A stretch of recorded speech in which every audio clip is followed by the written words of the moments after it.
Hello everyone. आज है 11 अगस्त और द इंडियन एक्सप्रेस की आज की जो हमारी इम्पोर्टेंट न्यूज़ रहेंगी वो होंगी गाज़ा का जो IMEC है यानी कि जो गलियारा है उस पर क्या प्रभाव पड़ा है और भारत का जो प्लास्टिक संधि हुई है, भारत उस प्लास्टिक संधि का विरोध क्यों कर रहा है, भारत का जो कृषि का निर्यात है उसके बारे में जो है वो जानकारी प्राप्त करेंगे। आज की हमारी जो पहली न्यूज़ रहेगी, गाज़ा युद्ध ने भारत की जो प्रमुख कनेक्टिविटी की योजना है यानी कि जो देशों के बीच में आपस में जो कनेक्टिविटी बनती है उस गलियारे में जो है देरी का क्या कारण है, इसके बारे में जो है हम इस न्यूज़ के अंदर विस्तृत से या फिर जो विस्तार है उससे चर्चा करेंगे। जो ये गाज़ा युद्ध चल रहा है, भारत, मध्य पूर्व और जो यूरोप है उसका जो आर्थिक गलियारा है परियोजना को कई तरह से प्रभावित करके जो है देरी का कारण बना है। कि जो ये देरी हो रही है इस गलियारे में ये कई कारणों से हो रही है। जो ये परियोजना है, जो गलियारे की परियोजना है, इसके मुख्य उद्देश्य के रूप में जो भारत और जो मध्य पूर्व और यूरोप है इनके बीच में जो है व्यापार, ऊर्जा और जो डिजिटल कनेक्टिविटी है उसको बढ़ावा देना है। लेकिन जो क्षेत्र में अस्थिरता है उसके कारण जो ये कार्यान्वयन हो रहा है इसमें बाधा डाली गई है। जो भू राजनीतिक अस्थिरता है, गाज़ा में जो इजराइल हमास युद्ध है 7 अक्टूबर 2023 से शुरू हुआ है जिसने कि जो पश्चिमी एशिया है उसमें तनाव बढ़ाया है और जो इजराइल जो है इस गलियारे का केंद्रीय बिंदु के रूप में जो है देखा जा रहा है। युद्ध की जो क्षेत्रीय स्थिरता है उसको प्रभावित किया है जिससे कि जो ये परियोजना है इसकी प्रगति रुक गई है। जो ये सामान्यीकरण वार्ता है यानी कि दोनों के बीच में जो वार्ता हुई है विशेष रूप से जो सऊदी अरब है और जो इजराइल है उनके बीच में बाधित हुई है, जो कि जो IMEC है उसकी सफलता के लिए बहुत ही इम्पोर्टेंट है। व्यापार मार्ग में जो है व्यवधान, युद्ध के दौरान यमन के हूती विद्रोही जो हैं उन्होंने लाल सागर में जो है इजराइल और जो उनके सहयोगी देश हैं उनके जो जहाज़ हैं उनको निशाना बनाया जिससे कि जो व्यापार मार्ग है वह बाधित हुए हैं। इससे जो जहाज़ हैं उनको कैप ऑफ जो गुड होप है जैसे जो लंबे मार्ग हैं यानी कि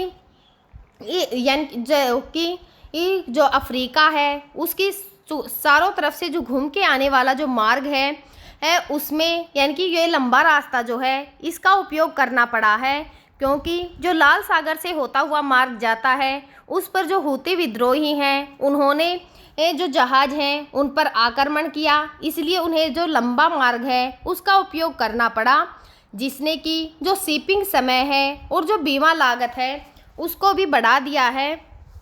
क्योंकि जब किसी लंबे दूरी को तय किया जाता है तो उसमें ईंधन का उपयोग भी अधिक होता है जिससे कि जो बीमा लागत है वह बढ़ जाती है। यह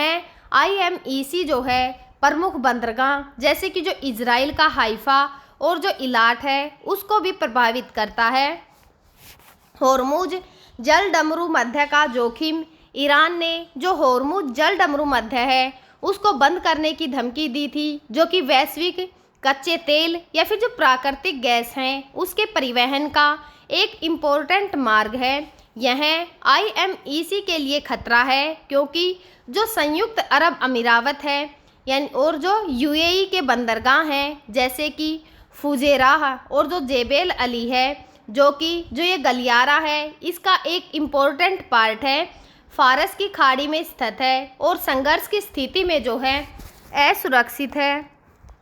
जिसके कारण जो है यह मार्ग बाधित हुआ और जो निवेशक हैं उनमें विश्वास की कमी, गाज़ा युद्ध और जो क्षेत्र में अस्थिरता बनी उससे जो निवेशक हैं उनका विश्वास भी कम हो गया। जो IMEC है उसको 2027 तक $600 बिलियन जुटाने की आवश्यकता है, लेकिन स्पष्ट जो वित्तीय या फिर जो रोड मैप प्रणाली है, लागत उसका साझाकरण योजना के अभाव में जो है जो निवेश है उसमें उसको जुटाने में एक चुनौतीपूर्ण कार्य जो है वो हो गया है।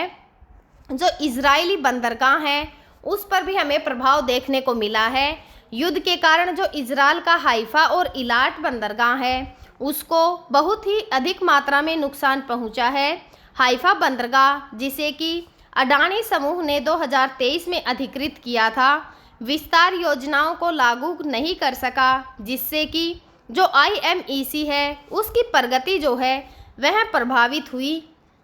जो क्षेत्रीय सहयोग है उसके अंदर कमी, मिस्र, ओमान और जो तुर्की जैसे इम्पोर्टेंट जो देश हैं ये IMEC में शामिल नहीं हैं, जिससे कि जो ये भू राजनीतिक और जो आर्थिक पहुंच है वह सीमित हो जाती है। गाज़ा युद्ध ने जो ये देश हैं इनके साथ सहयोग को जो है और भी अधिक जटिल बनाया है।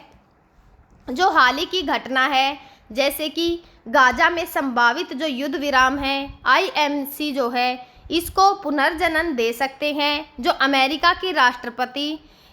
राष्ट्रपति जो बाइडन है उसने उल्लेख किया कि जो युद्ध विराम है इससे जो ये योजना है इसके संचालन में, इसके कार्यान्वयन की जो संभावनाएं हैं वो बढ़ सकती हैं। इसके बावजूद भारत और जो अन्य भागीदार देश हैं उनको वैकल्पिक जो मार्ग हैं जैसे कि ओमान, मिस्र के माध्यम से और जो मजबूत कूटनीति है इनके जरिए जो ये चुनौतियां हैं इनका समाधान करना होगा।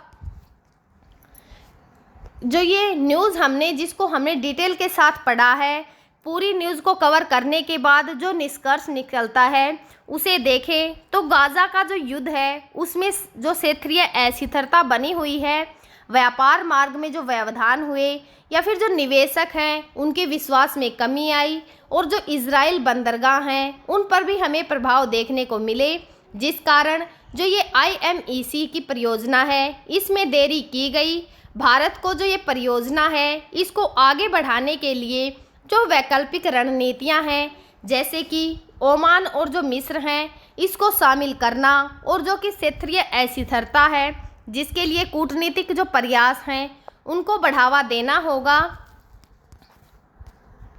आज की हमारी जो दूसरी न्यूज़ रहेगी, भारत का बढ़ता कृषि निर्यात। भारत का जो आयात है उसकी तुलना में जो कृषि का उत्पादन का निर्यात है वह ज़्यादा करता है। जो व्यापारिक निर्यात है वह स्थिर है या फिर कम जो है वो नहीं हो रहा है। फिर भी कृषि का जो निर्यात है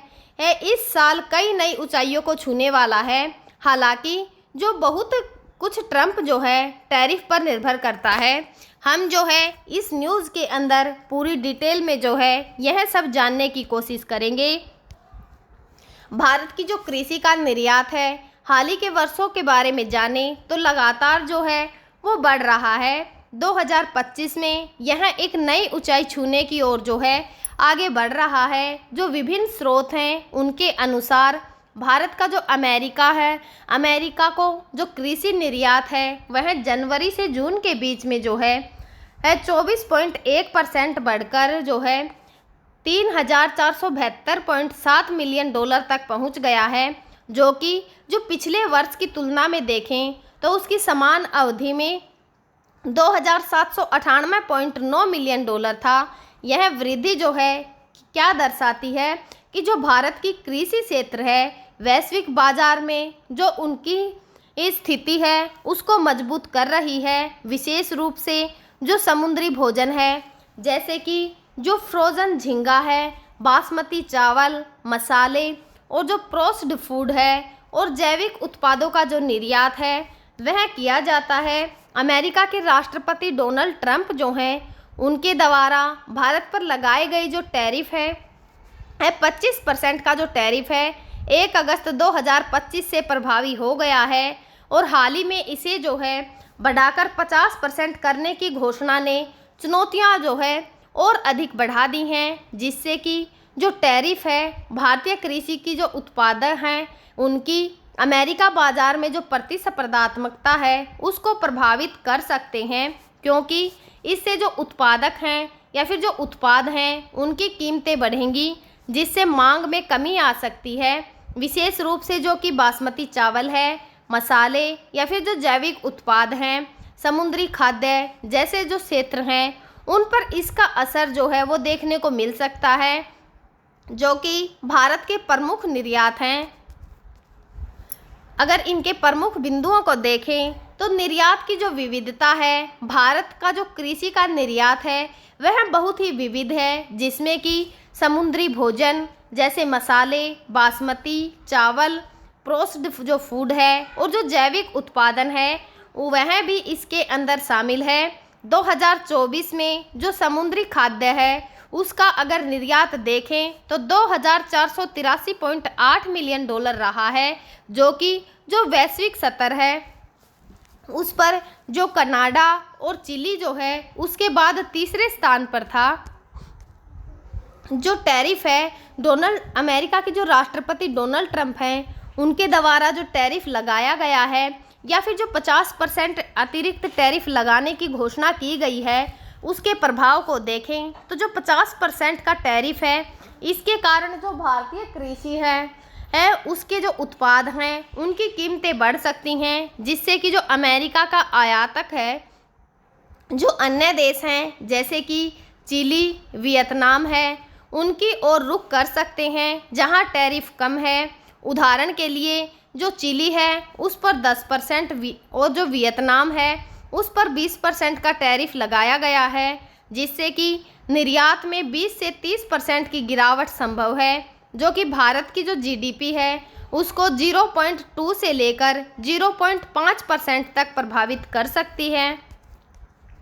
जो भारत की रणनीति इसको लेकर क्या क्या रहेंगी, भारत सरकार जो है टैरिफ के प्रभाव को कम करने के लिए बहुत से कदम जो है वो उठा रही है, जैसे कि बाजार का जो विविधीकरण है, जो यूरोप और दक्षिण पूर्व जो एशिया के देश हैं और जो अफ्रीका जैसे वैकल्पिक बाजार हैं उन पर ध्यान देना, आयात की जो प्रतिस्पर्धात्मकता है, जैसे कि घरेलू स्तर पर जो कृषि का रसायन है या फिर जो मशीनरी है उसको प्रसंस्करण में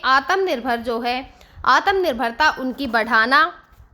भारत की जो रणनीति है उसके अंदर शामिल हैं। जो जैविक और उच्च मूल्य उत्पाद हैं उन पर अधिक जोर देना, जो जैविक खेती है या फिर जो सुपर फूड्स हैं जैसे कि मिलेट्स हैं, मोरिंगा है और जो औषधीय वनस्पति हैं उसके निर्यात को बढ़ावा देना। निर्यात का जो प्रोत्साहन है, सरकार ने 20,000 करोड़ के जो विशेष निर्यात जो हैं प्रोत्साहन पैकेज की घोषणा की है।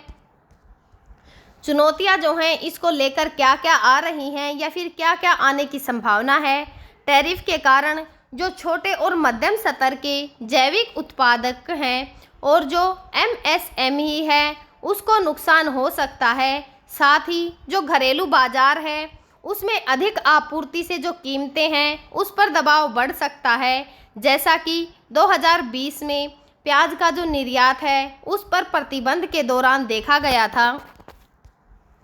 जो भविष्य की संभावनाएं हैं वह क्या क्या हो सकती हैं। भारत का जो कृषि निर्यात है उसको बढ़ाने के लिए जो दीर्घकालीन यानी कि लंबे समय की जो रणनीतियां हैं उनकी आवश्यकता पड़ने वाली है। विशेषज्ञों का सुझाव यह है कि भारत को जो डिजिटल एक्सपर्ट पोर्टल हैं, जो लॉजिस्टिक सुधार हैं और कोल्ड स्टोरेज जैसी जो बुनियादी सुविधाएं हैं उनमें निवेश करना चाहिए। साथ ही अमेरिका के साथ चल रही जो व्यापार की वार्ता है, अगला दौर 25 अगस्त 2025 को, उसमें संतुलित समझौता जो है वो ज़रूरी है, जिससे कि भारत जो अपना संवेदनशील क्षेत्र है जैसे कि डेयरी, जीएम फसलें, उनकी रक्षा जो है वो करें।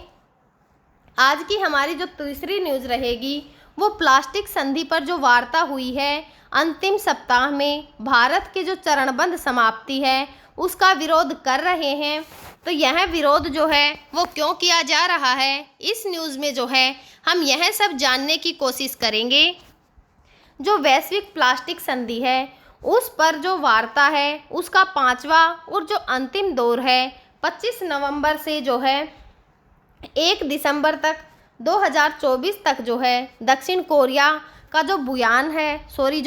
है उसमें हुआ है, लेकिन यह बिना किसी समझौते के समाप्त हो गया है। भारत ने जो ये वार्ता है इसमें प्राथमिक प्लास्टिक जो पॉलीमर है उसके उत्पादन को नियंत्रित करने और चरणबद्ध तरीके से जो प्लास्टिक है उसको समाप्त करने की समय सीमा का विरोध जो है वो किया है। जो भारत है उसका तर्क है कि जो उत्पादन है उसकी सीमाएं देशों का जो विकास है उसके अधिकार को जो है उस पर इम्पैक्ट डाल सकती हैं, क्योंकि प्लास्टिक उद्योग जो है उसमें लगभग 13 लाख प्रत्यक्ष और 70 लाख अप्रत्यक्ष रोजगार हैं, जो कि ज़्यादातर जो छोटे और जो मझोले उद्यम हैं, यानी कि जो छोटे और बड़े के बीच का जो उद्यम होता है उसको मझोले उद्यम जो है कहा जाता है। इसके बजाय भारत ने जो अपशिष्ट प्रबंधन है और जो रिसाइकलिंग है उस पर ध्यान केंद्रित करके ने साथ ही जो विकासशील देश हैं उनमें वित्तीय और जो तकनीकी सहायता है उसकी आवश्यकता पर भी जोर दिया है। भारत ने एक विशेष जो बहुपक्षीय कोष है उसको बनाने का भी सुझाव दिया, ताकि जो अनुपालन की लागत है उसको कवर किया जा सके। जो भारत है इसने जो सिंगल यूज प्लास्टिक है उस पर प्रतिबंध के लिए वैश्विक मापदंड या फिर जो विकसित करने में नेतृत्व की संभावना जो है उसको भी दिखाया है। जैसा कि 2019 में 19 सिंगल यूज जो प्लास्टिक उत्पादन हैं उन पर प्रतिबंध लगाया गया, और जो मापदंड हैं आधारित ढांचे से जाहिर होता है यह जो दृष्टिकोण है कि पर्यावरणीय जो प्रभाव है उसका जो पुनर्चक्रण की क्षमता है और सामाजिक आर्थिक जो कार्य है उस पर आधारित है, जिसे कि 70 से जो अधिक देश हैं उनका समर्थन प्राप्त है। वार्ता में जो मतभेद हैं उनके कारणों को देखें तो अगला दौर जो है जो INC है 5.2 5 से जो 14 अगस्त है 2025 तक जिनेवा जो है उसके अंदर होगा, जहां पर जो संधि है उसको अंतिम रूप देने का प्रयास किया जाएगा। भारत की जो स्थिति है, आर्थिक विकास और जो पर्यावरण का संरक्षण है उसके बीच जो संतुलन है उसको बनाने पर केंद्रित है, लेकिन वैश्विक जो प्लास्टिक प्रदूषण है उसका लगभग 20% भारत से होने का कारण जो संयुक्त राष्ट्र पर्यावरण कार्यक्रम है उनकी जो प्रमुख इंगर जो एंडरसन है उसने भारत से नेतृत्व करने का जो है आग्रह किया है। हम जो है आगे भी जो द इंडियन एक्सप्रेस न्यूज़पेपर है उसकी जो भी इम्पोर्टेंट न्यूज़ होंगी जो कि हमारे एग्ज़ाम के पॉइंट ऑफ व्यू से भी बहुत ही ज़रूरी होंगी, आप सभी के साथ साझा करते रहेंगे। तब तक आप पढ़ते रहिए, खुश रहिए। Thank you.